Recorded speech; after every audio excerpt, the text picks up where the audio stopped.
మన subconscious mind ఒక memory bank లాంటిది.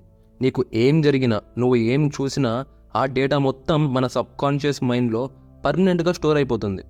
మీరు 21 ఇయర్స్ ఏజ్ క్రాస్ చేసి ఉంటే ఇప్పటికే దాదాపు 1,00,000 టీబీ అంత డేటా మన సబ్కాన్షియస్ మైండ్లో స్టోర్ చేసి ఉంటుందంట. హిప్నోసిస్ని యూజ్ చేసి చాలామంది వాళ్ళ గతం గురించి, వాళ్ళ పూర్వజన్మల గురించి కూడా తెలుసుకుంటారు. అంత పవర్ఫుల్ మన సబ్కాన్షియస్ మైండ్. రీసెంట్గా శ్యామ్ సింగ్ రాయ్లో కూడా ఇదే చూపించారు. హిప్నోసిస్ని యూజ్ చేసి నాని తన పూర్వజన్మ గురించి తెలుసుకుంటాడు. కానీ మనం ఎందుకు మన సబ్కాన్షియస్ మైండ్ని యూజ్ చేసుకోలేకపోతున్నాం? నిన్న చదివిన క్వశ్చన్ రేపు ఎగ్జామ్లో ఎందుకు రాయలేకపోతున్నాం? మన సబ్కాన్షియస్ మైండ్లో ఏం ప్రాబ్లం లేదు, ఎటువంటి ప్రాబ్లం లేదు. అసలు ప్రాబ్లం అంతా ఉండేది మన కాన్షియస్ మైండ్లోనే ఉంది. What is your conscious mind versus subconscious mind? Conscious mind అంటే నువ్వు ఏదైతే ఇప్పుడు చూస్తున్నావో, ఏ పని అయితే చేస్తున్నావో, ఏం తింటున్నావో, ఏం తాగుతున్నావో, ఎలా ఫీల్ అవుతున్నావో, ఇవన్నీ కాన్షియస్ మైండ్ కిందకి వస్తాయి. ఎందుకంటే నువ్వు ఇక్కడ యాక్టివ్గా ఉన్నావు కాబట్టి కాన్షియస్ మైండ్లో నువ్వు డేటా స్టోర్ చేసుకోలేవు. కేవలం థింక్ చేయగలుగుతావు, డిసిషన్ తీసుకోగలుగుతావు. అదే కాన్షియస్ మైండ్ చేయగలేదు. డేటా మాత్రం ఎప్పటికీ స్టోర్ చేయలేదు. సబ్కాన్షియస్ మైండ్ ఎలా వర్క్ చేస్తుందంటే, నువ్వు దేన్నైతే ఎక్స్పీరియన్స్ చేస్తున్నావో ప్రతి ఒక్కటి సబ్కాన్షియస్ మైండ్లో సేవ్ అవుతూనే ఉంటాయి. మన సబ్కాన్షియస్ మైండ్ బ్యాక్గ్రౌండ్లో రన్ అవుతూనే ఉంటుంది. ఫర్ ఎగ్జాంపుల్, ఇప్పుడు మనం సిగ్గుపడుతున్నామంటే పాస్ట్లో నీకు ఏదో ఒక అవమానం జరిగి ఉంటుంది. దీనివల్లనే నువ్వు సిగ్గుపడాల్సి వస్తుంది. చాలా వరకు మన రియాక్షన్స్ అన్నీ సబ్కాన్షియస్ మైండ్ వల్లనే వస్తాయి. నువ్వు షై ఫీల్ అవుతున్నావా, లేజీగా ఉన్నావా, దేనికైనా అడిక్ట్ అయినావా, ఇవన్నీ నీ సబ్కాన్షియస్ మైండ్ వల్లనే నువ్వు ఇలా బిహేవ్ చేయగలుగుతున్నావు. దీన్ని పాజిటివ్ వేలో కూడా చాలామంది యూజ్ చేస్తారు. సంతోషంగా ఉండాలన్నా, సక్సెస్ సాధించాలన్నా నువ్వు సబ్కాన్షియస్ మైండ్ని మాస్టర్ చేయాల్సి వస్తుంది. నేను ఎప్పుడు అంటూ ఉంటా కదా, మంచినే విందాం, మంచినే చూద్దాం, మంచినే చేద్దామని. ఎందుకంటే మన సబ్కాన్షియస్ మైండ్ ఇలానే పనిచేస్తుంది. నువ్వు దేన్నైతే చూస్తావో అదే నీ బిహేవియర్లా రిఫ్లెక్ట్ అవుతుంది. How your subconscious mind operates. నువ్వు నిద్రపోకుండా మేలుకొని ఉన్నావంటే నీ 5 సెన్సెస్ ద్వారా, అంటే కళ్ళు, చెవులు, ముక్కు, చేతులు, నోరు, వీటి ద్వారా ఇన్ఫర్మేషన్ని నీ సబ్కాన్షియస్ మైండ్కి ట్రాన్స్ఫర్ అవుతూనే ఉంటాయి. ఇక్కడ గమ్మత్ ఏంటంటే మనం 90 to 95% అంతా మర్చిపోతాం. ఎందుకంటే మన కాన్షియస్ మైండ్కి వాటిని గుర్తుపెట్టుకునే అంత కెపాసిటీ లేదు కాబట్టి. ఇప్పుడు మీకు మీ గతం గుర్తుంటే, మనందరం కాలేజ్లో జాయిన్ అవుతాం కదా. ఫస్ట్ డే ఆఫ్ కాలేజ్ మనకు ఎలా ఉంటుందో ఒకసారి గుర్తు చేసుకోండి. అస్సలు నచ్చదు, చిరాగ్గా ఉంటుంది, సాడ్గా ఫీల్ అవుతూ ఉంటాం, ఇంటిని వదిలి వచ్చేసినామని. ఎందుకో తెలుసా? ఇదంతా జరిగేది మన సబ్కాన్షియస్ మైండ్ వల్ల.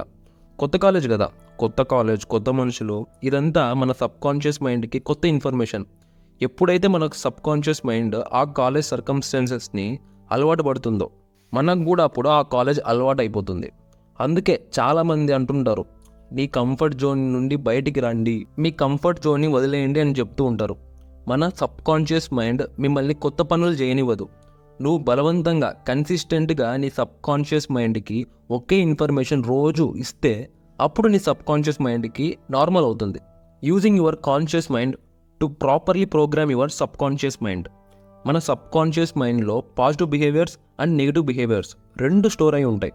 కానీ మన సబ్కాన్షియస్ మైండ్ పాజిటివ్ బిహేవియర్ని, థాట్స్ని ఎగ్జిక్యూట్ చేయాలంటే ఇక్కడ మనకు కాన్షియస్ మైండ్ అవసరం. మన కాన్షియస్ మైండ్తో అన్కాన్షియస్ మైండ్ని రీప్రోగ్రామింగ్ చేయాలి. మీరు ఏదైనా గోల్స్ రీచ్ అవ్వాలన్నా, మీ చెడు అలవాట్లను వదిలేయడం చాలా కష్టం అనుకున్నా, మీ లైఫ్ని చేంజ్ చేసే డ్రీమ్ జాబ్ పొందాలన్నా మీరు ప్రజెంట్ కాన్షియస్ మైండ్తో మంచి థాట్స్ని నువ్వు ఆలోచించాలి. మంచి ఆలోచన వల్లనే మీ సబ్కాన్షియస్ మైండ్ని ప్రోగ్రామింగ్ చేయొచ్చు. మీరు ఈ 4 స్టెప్స్ని యూజ్ చేసి మీ సబ్కాన్షియస్ మైండ్ని ప్రోగ్రామ్ చేయొచ్చు. ముందుగా point number 1, recognize the road block. మీరు సక్సెస్ఫుల్ అవ్వకుండా ఏదైతే ఆపుతుందో వాటిని ఒకసారి అబ్జర్వ్ చేయండి. ఫర్ ఎగ్జాంపుల్, మీరు డైరెక్టర్ అవుదాం అనుకుంటున్నారు కదా, కానీ మీకు సినిమా ఎలా తీయాలో, ఎలా ఫినిష్ చేయాలో తెలియడం లేదు. ఒకవేళ నువ్వు మూవీ తీసినా నా సినిమాని ఎవరైనా చూస్తారా అనే డౌట్ మీకు రావచ్చు. ఆర్ మీకు సినిమా తీయడమే రాదనుకోండి. పైన నేను చెప్పిన మాటలన్నీ నిజం అవ్వచ్చు, అవ్వకపోవచ్చు. మీకు అలాంటి డౌట్స్ని, థాట్స్ని కలిగించేది మీ సబ్కాన్షియస్ మైండ్. ఇప్పుడు మీరు ఏం చేయాలంటే, మిమ్మల్ని సక్సెస్ఫుల్ అవ్వకుండా ఏదైతే ఆపుతుందో, మీరు మూవీ తీయకుండా ఏదైతే ఏ ఆలోచన అయితే మిమ్మల్ని ఆపుతుందో, నీ మైండ్లో నుంచి ఆ ఆలోచనలని, ఆ థాట్స్ని తీసేయాలి, డిలీట్ చేసేయాలి. ఒక్కవేళ ఆ నెగిటివ్ థాట్ మీకు మళ్ళీ వచ్చిన సెకండ్ మీ మైండ్ని డైవర్ట్ చేయండి. మీ మైండ్ డైవర్ట్ చేయడానికి ట్రై చేయండి. Point number 2, let go of limiting thoughts. కొన్నిసార్లు మనం సడన్గా సాడ్ అయిపోతాం. ఏం చేయాలో కూడా తెలియదు. సడన్గా మన ఫ్యూచర్ గురించి ఏవేవో థాట్స్ వస్తాయి, మనం సక్సెస్ కాలేమా అనిపిస్తుంది.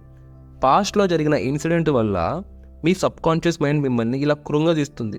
ఆ ఇన్సిడెంట్స్ ఏవో కూడా మన కాన్షియస్ మైండ్కి తెలియదు. ఇలాంటి టైంలో డీప్ బ్రీత్ తీసుకోవాలి. డీప్ బ్రీత్ తీసుకోవడం వల్ల మన బ్రెయిన్ రీస్టార్ట్ అవుతుంది.